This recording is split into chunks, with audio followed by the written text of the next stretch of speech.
Good morning po sa ating lahat. Magandang umaga po at magandang gabi dyan sa Pilipinas. Araw po ng Friday. Maganda po ang weather natin ngayon. Ang temperature minus 17 lang. So mamaya tataas pa. So ano na po, 8:15 na po. Madilim, wait lang. So may gym na itong property na to. Yan. So ganyan lang, kasimple. Tapos pag gusto mo mag-yoga dyan, patayin lang natin yung ilaw. Ito, inangat natin yung fridge, no?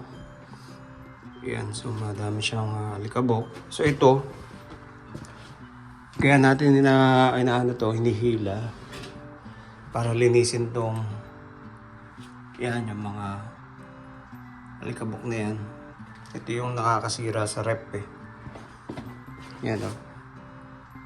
Nakikita nyo na yan. Yan yung mabilis makasira ng mga rep. Kung may, yung mga rep nyo may ganyan. So kailangan to laging nililinis. Yan. So madali lang naman linisin yan. Linisin natin.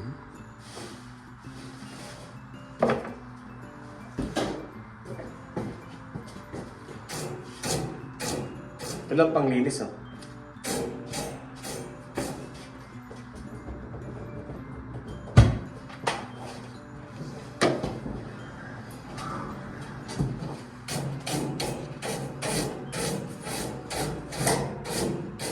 Kabok.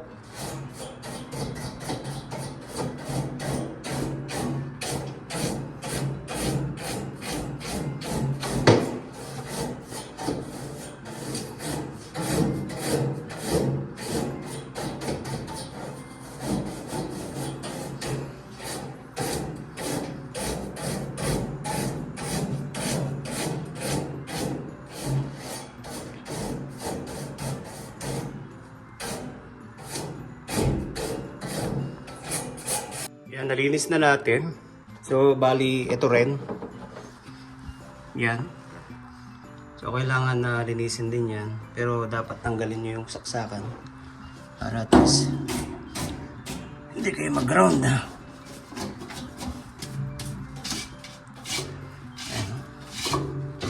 Medyo okay na yung weather natin ngayon. 12:40 na lang. Tanghali. Tapos, yung weather natin, ayan, minus 3 lang. Medyo hindi na ganong kalamig. Pero pag umahangin, yan, katulad niyan, nag-i-snow. Ayan. Kakapal na naman yung snow, tapos pangyayari, lalamig na naman. Pero itong susunod na linggo na to, medyo magiging okay na yung weather natin. Huwag lang mag-snow at babalik na naman sa lamig.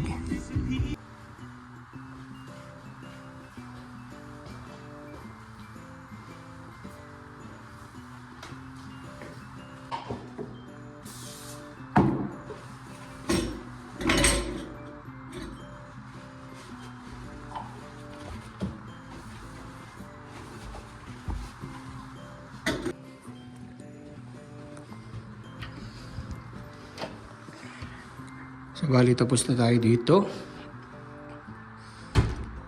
So ito yung kitchen natin. Ganito siya pag natapos na. Pintura, linis, maintenance. Oops, may sumabit. Hindi, okay lang yan. Yan. Yung stove, malinis. Yung hood, malinis. Yung mga cupboard, yan. Walang buhok, malinis. Yan. So dapat ganito. Yung fridge, yan, malinis. Yung mga ilaw, ceiling. So dapat detailed talaga, no? Storage. Mga ilaw din yan. Inaagyaw natin yan. At pinunasan natin. So ganito lagi. Yan yung carpet. Kailangan ganyan. may design para at least pagpasok niya maganda yung carpet. So ito nalinisan na to, no? Kaya nilagyan ko na lang ng design, binakyum ko. Yung style niya parang yan, tatsulok parang pyramid. So hindi na tayo aapak dyan. Yung balcony okay na rin yan. Yung bedroom, ganun din. Okay na rin yan. Tapos, dito tayo sa CR. Yan. So, malinis na rin yan. Yan. Kinuskus na rin natin yan. So, ito, ano, mapapansin nyo, mayroong mga, ano, yan, ano yan eh. Yan. Yan yung tiles, yung ano niya. Hindi ko alam tawag doon, yung pandikit. Medyo nangulay. Pero okay lang yan. So yan. So yun lang, 1 bedroom lang. So ganito lang lagi. At ayun, tapos na tayo dito. So next na tayo. Tsaka meron din kaming checklist yan. So iwan namin dito para malaman kung sino ang naglinis at kung sino nagpintura at nag-maintenance. Friday po ngayon at bukas, Sabado, Linggo, wala po kaming pasok. Tuwing Monday to Friday lang po yung pasok namin. So 2 araw po ang day off namin. Pahinga na naman. So napakabilis ng araw, no?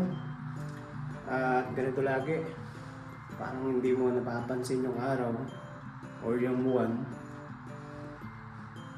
Katulad ngayon, bukas 31, tapos pagpasok mo, February na, di ba? So ang bilis po ng araw dito ng panahon kasi trabaho, bahay ka lang. Puro trabaho, bahay, yun lang. Medyo nakaiglip na tayo ng 1 oras at nakauwi na rin po tayo. At ang oras po natin ngayon, 9:30 na ng gabi. At pagdating natin kanina, naligo, kumain at mag-clip ng 1 oras. So 2 araw po ang day off natin. So mangyayari ngayon, manonood na naman tayo ng mga palabas sa Netflix. So halos siguro napanood ko na yung mga palabas sa Netflix, ano? At yun, sa YouTube, marami akong mga vlogger na sinusubaybayan, pinapanood. Yung galing Middle East, galing Asia, at galing dito sa Canada. At syempre sa Pilipinas. So, ayun po, mabuhay po kayo. Maraming salamat at peace!